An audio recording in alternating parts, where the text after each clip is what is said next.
and... Well, as I said at the start, I don't have the ideas. Mm. I think 11,000 people have the ideas. Yep.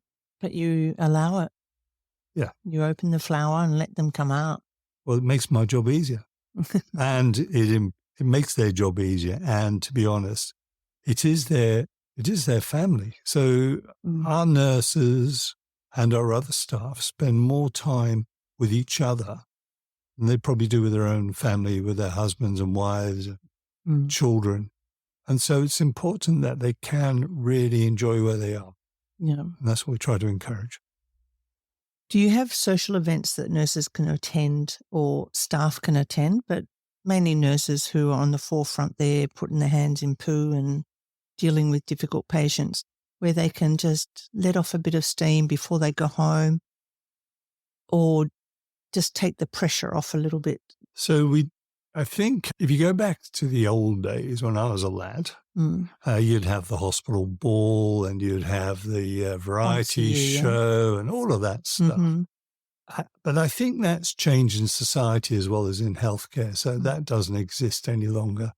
And of course, in the old days, you would actually find people would have a bar in the hospital. And Jamie, I remember seeing photos of surgeons smoking in the operating theatre. Well, those days, they're probably only 50, 60 years ago. I know. And maybe it's a good thing they've gone. So I think the hospital as a social hub has changed. And I think in society that's changed. The number of people that have belonged to the clubs is reducing. I used to be a member of the round table and the numbers reduced. So I think it's natural. What we did for our staff, before COVID, we used to use our facilities to have our own staff gym. We'd have Pilates or yoga, etc. We'd do a walking group that would go out during lunchtime.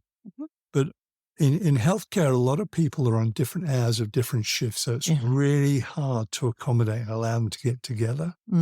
Christmas is my favorite time of the year, not only because we do the Christmas decoration judging, etc. It's also wonderful to see all the nurses in their Christmas outfits, which they just light up my face. And they light up the patients' faces. They love it. But we also get food trucks into all the hospital sites. And one particular day every year, we invite all our staff to come down. In Fiona Stanley, it's down to the lake. In Rockingham, it's out into the area beside the kangaroos.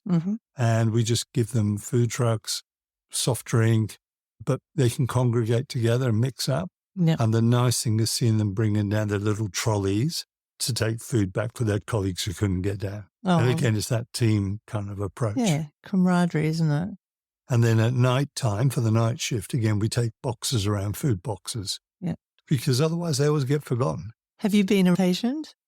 So I decided to become an undercover boss. Well, I didn't decide. It happened to me about a year ago. I went in with severe pneumonia, and unfortunately then I discovered I got an aneurysm that decided to burst on me, etc. So that put me in ICU. So I guess I was a real undercover boss because I covered most areas. I think I was under 12 different specialties in the end. And you said, does the phone ever go off? And I actually had to deal with an issue when I was in ICU from a patient complainant, it was, who needed some support. She didn't know I was in hospital, clearly, and she rang me and I picked up the phone and tried to help.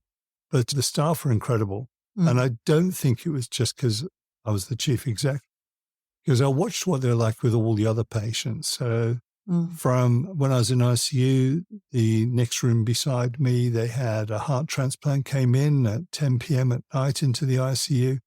And the team were there the whole night. And it kept me awake, but I was actually delighted it kept me awake because I could hear how cooperative and working together and supportive and caring they were for that patient who was at the most vulnerable state.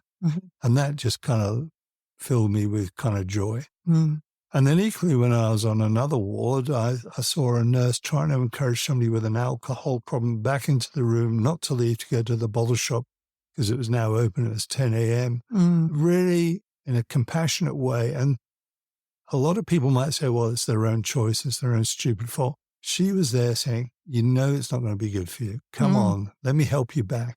And he was big guy, but she was just amazing with him, and she encouraged back into a room. Another dry day, which was awesome.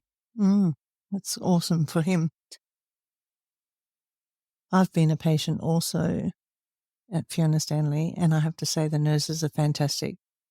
For me, being a nurse, you know, they say nurses and doctors are always the worst patients, but I owe my life to being able to get through and be looked after by the doctors and nurses there. That was fabulous. Good. Yeah, it's one of those things, isn't it? Until you're a patient, you don't actually appreciate the value or the ability of them to be able to keep an eye on you and see things are deteriorating very quickly. Is there anything else you'd like to tell me about your nurses? You've got some funny stories? Not funny stories, but again, it's in the face of adversity, isn't it, really? I remember running a hospital in Northamptonshire in England, and we had a huge snow blizzard, which it doesn't always snow in England. People think it does. It doesn't. But when it does snow, everything comes to a standstill. And this snowstorm hit the whole of England. So we often hear about the media and negativity. And there's a national radio program called Radio 4, and they said they wanted to ring a number of people, whether it was bus drivers or school teachers or a hospital, and I got picked to be the hospital, where they wanted to find out how bad it was, you know, how chaotic the whole country had become. Yeah. So I went on the show and it was live, and they said, how awful is it? Your staff couldn't get to work. I said, well, I hate to tell you this, but the staff that were working last night predominantly agreed to stay on, even though they'd done a shift, just to make sure the wards were safe until their colleagues could get in. A number of their colleagues with 4x4 vehicles drove around picking their colleagues up to bring them in. Yeah. And one nurse walked 9 miles, In the snow. 15 kilometres through the snow to get to work. And she bought some provisions for her colleagues who've been stuck there. And Isn't that amazing? that to me is, I know it wasn't directly nursing, but that's the type of humanity there is there. And that's the bit that I always remember. Yeah, you do remember good things like that, don't you? Paula, I really appreciate you coming and telling how you hold it all together, because somebody at the top of the pyramid has to look after the bottom of the pyramid and make sure everything's working properly. So I really appreciate you sharing how you look after your staff and how you look after your nurses. And I like the heartwarming stories about the nurses. My job's very simple. There's a great saying that great leaders surround themselves with great people. I'm not saying I'm a great leader, but I know I'm surrounded by great people. Cheers. Thank you for tuning in to Conversations with Nurses. To find more episodes, head to iTunes, Spotify, or wherever you get your podcast. If you are a nurse with a story to share, send us an email at nurses@barefootmedia.co.